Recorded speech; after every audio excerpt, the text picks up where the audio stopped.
Hey, what's up, guys? It's Brando with Brando Sports World, and today we're doing team number 92 of my top 100 college football teams of the 2022 football season. Today we are doing Miami, Ohio RedHawks. Last year their record was 7-6. We're going to go ahead and tap in and see what their record is going to be for the 2022 college football season. Starting at week 1, they have to play at Kentucky, an SEC team with a lot of recent success. It's very bold of them to have scheduled that type of a team out of conference. I do think that this will not be a very close game whatsoever. Unfortunately, I think they will go 0-1 starting off the season.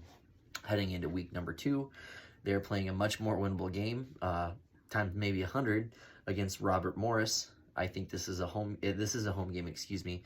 I think this is a winnable game, and I'm going to go ahead and give them their first win of the season here, making them 1-1 by week 2. Heading into week 3, they play another extremely tough game at Cincinnati, the Bearcats. I think this maybe will be close in the first possession. And after that, I don't think that Miami, Ohio has a chance to win this game, unfortunately, especially with it being played in Cincinnati. And I think that, well, since both of them are from Ohio, it's not going to be much of an away game per se. But I'm sure Cincinnati has much more raucous fans than Miami, Ohio does. So we're going to go ahead and give, excuse me, the win here to Cincinnati, the Bearcats, making Miami, Ohio 1-2 at this point. Heading into week 4, another tough game. It's an away game at Northwestern. Northwestern isn't known for having an extremely hostile type of crowd. I think that this might actually be somewhat of a close game in the first 1 or 2 quarters, and that's just based on the style of play that Northwestern usually is going to give you. They're going to grind it out and wear you down. I don't think Miami Ohio is going to win this game, and I'm going to say that they're 1-3 at this point. But let's stop here for a second and congratulate Miami Ohio, because I think this is going to set up very well for them towards the end of this season. This is a very tough non-conference slate for this team. So yeah, hats off to them for sure. So at this point in the season, they are 1-3. We're going to go ahead and move forward here to week number 5, where they play another away game again. This is against the Buffalo Bulls. This game will be a pretty decently close game. I'm actually I shouldn't say I'm actually a Buffalo Bulls fan, but it's one of those teams I've kind of, watched from time to time. However, I'm going to give the win here to Miami, Ohio, the RedHawks. Going to be their first win in about 3 games at this point. So yeah, nice tough win on the road. They do win this one and they become 2-3, another step closer to becoming bowl eligible. Unfortunately, this next week they're going up against a very tough team, in my opinion.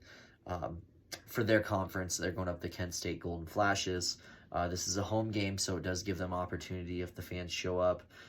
At this point in the season, they are 2-3. However, I do think that they do take another loss here against Kent State, making them 2-4 on the football season, heading into the next week. So the next game they're playing is an away game. It's at Bowling Green. I think this game is a winnable game. I think there's an opportunity for them to win this one, and even though it being an away game, and my philosophy at this point, how I feel about away games, there is a difference. It lowers your chances if you're playing away on the road. And it obviously depends on, how big your stadium is, what kind of game day atmosphere you have, and stuff like that. Granted, these teams don't generally have the best game day atmosphere in comparison to some of the other Power 5 schools. I think that this game is winnable. I do give them the win here against Bowling Green. So 3-4 Miami, Ohio RedHawks heading into week 8, where they're going to go ahead and play another new home game. Finally get back home, and they're playing against Western Michigan. I think this will be an interesting game. I think this will be a close matchup. It probably won't be that entertaining, that amazing. Might be a kind of a slow, grinded out style game, or it could be a 56-0 wipeout. It doesn't necessarily matter in the grand scheme of things, but for Miami, Ohio, it does. I think that they do get the win here and they become 4-4 and hit that .500 echelon that you really want to get to at this point in the season, as you're running out of games. The following week is an away game. It's at Akron. They spend a lot of time in Ohio and Michigan, it seems like. So yeah, they're playing at Akron. I'm going to go ahead with this point in the season where they were going up against those tougher teams, SEC and now soon to be Big 12 Cincinnati. I think that that's going to kind of build them at this point. I do think that they've definitely been through their fair share of wars at this point in the season. And because they've been through those battles, I think that they're going to go ahead and win this game against Akron, even if it's an away game. So at this point, they will be 5-4. The following, no, Bray, go there. The following week is an away game, or excuse me, it's a bye week. So they'll get that time off and hopefully get that 6th win that they're looking for. So the next game after that, hi, you can come sit down. The following week after that is a home game against Ohio, the Bobcats. They need this win to become bowl eligible. I think this will be a pretty decent game, excuse me. So I'm going to go ahead and give the win here to Miami, Ohio. With it being a home game, they'll become 6-4 at this point and become bowl eligible. So they started out 1-3, and things didn't look the greatest at that point, but they still stuck it out, and they're doing well. They're bowl eligible heading into week 11. Next game, they do play at Northern Illinois. Northern Illinois is known to be a tougher team out of that conference. I would say this would be a closer game, but I feel Northern Illinois should be able to handle business here. So I'll go ahead and give the win here to Northern Illinois, dropping Miami, Ohio to 6-5. The following final week, they're going up against Ball State.